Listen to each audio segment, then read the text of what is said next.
AIADMK, AMMK plus பாஜக இவங்க 3 பேருமே கூட்டணியில ஒன்றிணைந்திருக்காங்க. இதுல பிளஸ் பாமகவும் இணைஞ்சிருக்கு. இந்த கட்சியுமே ஒன்றிணைந்தது இந்த 4 கட்சியுமே ஒரு பலவீனமான ஒரு கட்சி. பலவீன கட்சிகளும் ஒன்று இணைந்ததுல எந்த ஒரு பலமே இல்ல.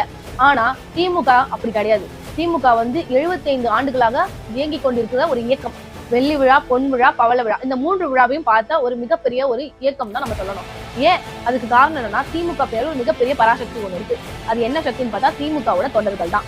மாவட்ட நிர்வாகிகள், வட்ட நிர்வாகிகள், பகுதி நிர்வாகிகள் இந்த கட்டமைப்பே யாராலையுமே ஒரு சின்ன கீரல் கூட போட முடியாத அளவுக்கு ஒரு கட்டமைப்பு இருக்கு. இதுக்கு காரணம் திமுக கட்சியோட தொண்டர்கள் தான். மேல ஒரு உழைப்பு ஒண்ணு இருக்குன்னா அது இயக்கத்தினோட ஒரு மூலக்கூறு யாருன்னு பாத்தீங்கன்னா BLA2 பாக முகவர்.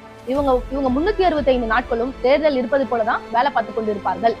இவங்களை பொறுத்த வரைக்கும் அவங்களோட பிராண்டே தலைவர் தான். சொன்னா அந்த வேலையை தீயா எப்படி செஞ்சு முடிக்கணும்ன்றதுதான் திமுக தொண்டர்களோட வேலை. இதனால திமுக தொண்டர்களுக்கு மிகப்பெரிய ஒரு பராசக்தி இருக்கும்போது எத்தனை கூட்டணி வந்தாலும் ஒன்றும் செய்ய முடியாது.